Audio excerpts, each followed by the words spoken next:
Assalamualaikum warahmatullahi wabarakatuh.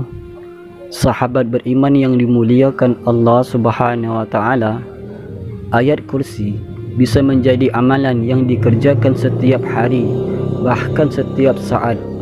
Dengan membaca ayat kursi, seorang muslim bisa mendapatkan perlindungan di dunia dan juga dimudahkan masuk surga.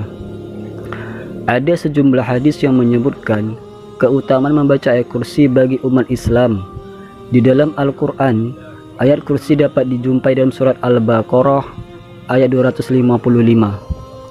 Membaca ayat kursi menjadi satu amalan yang memiliki banyak keutamaannya.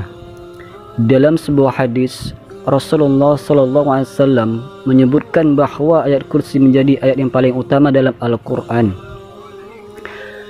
Abu Hurairah berkata bahawa Rasulullah SAW pernah bersabda, di dalam surat Al-Baqarah ada satu ayat yang menjadi kepala kepada semua ayat Al-Quran. Tidak dibaca ayat itu di dalam rumah yang ada setan di dalamnya, melainkan ia keluar daripada rumah itu, yaitu ayat kursi.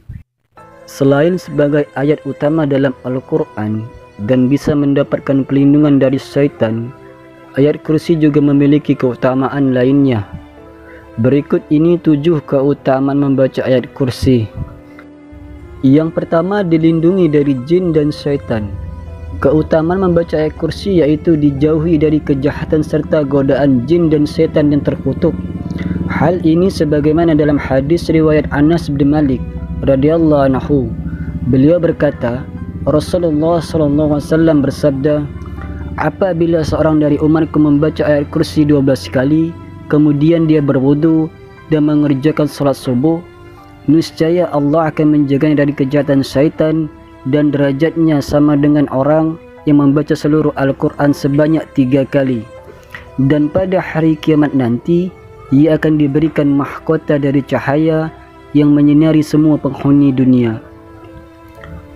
Yang kedua, mendapatkan perlindungan Allah Subhanahu wa taala. Ayat kursi juga bisa menjadi amalan yang rutin dibaca setelah menjalankan salat fardu. Bagi siapapun yang membaca ayat kursi usai salat fardu, maka akan mendapatkan perlindungan Allah Subhanahu wa taala. Di dalam hadis disebutkan dari Hasan bin Ali, Nabi Muhammad SAW bersabda, barang siapa yang membaca ayat kursi di setiap akhir salat fardu, maka ia berada dalam perlindungan Allah sampai salat berikutnya. Hadis riwayat Tabrani. Lalu yang ketiga, ayat paling utama dari seluruh Al-Quran. Ayat kursi disebutkan sebagai kepala ayat-ayat Al-Quran. Ayat kursi menjadi ayat yang paling utama, sebagaimana diriwayatkan Abu Hurairah yang berkata bahawa Nabi Muhammad SAW pernah bersabda, di dalam surat Al-Baqarah ada satu ayat yang menjadi kepala kepada semua ayat Al-Quran. Tidak dibaca ayat itu di dalam rumah yang ada setannya di dalamnya, melainkan ia keluar daripada rumah itu, yaitu ayat kursi. Yang keempat, dimudahkannya masuk surga. Keutamaan lain dari ayat kursi adalah dimudahkannya untuk masuk surga. An-Nasai, Ibnu Hibban dan At-Tabrani meriwayatkan dari Abu Umamah, Rasulullah SAW bersabda, barang siapa membaca ayat kursi setiap selesai salat wajib, maka tidak ada yang bisa menghalanginya untuk masuk surga kecuali kematian. Hadis riwayat An-Nasai.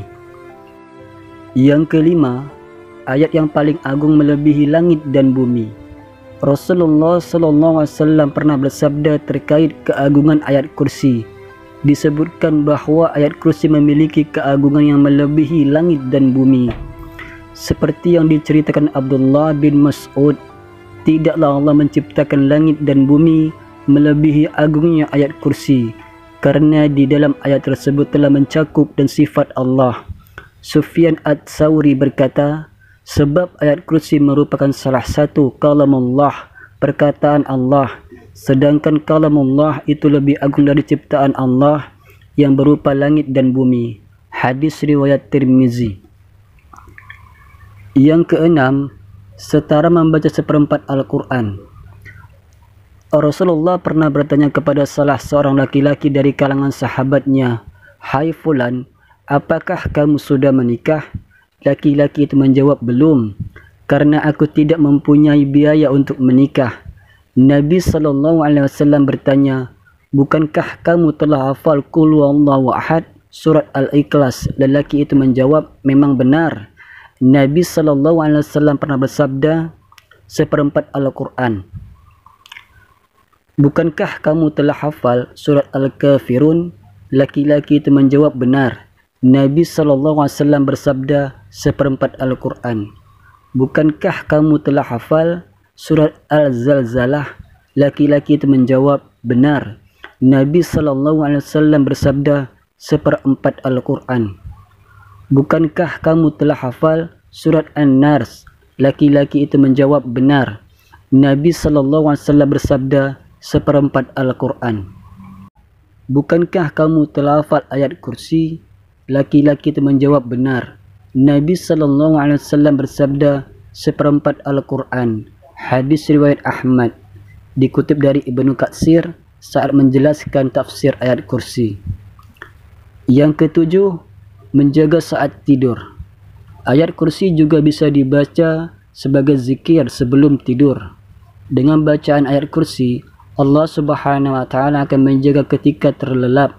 Sebagaimana hadis Rasulullah SAW, "Apabila engkau mendatangi tempat tidurmu di malam hari, bacalah ayat kursi. Niscaya Allah akan senantiasa menjagamu dan setan tidak akan mendekatimu hingga waktu pagi."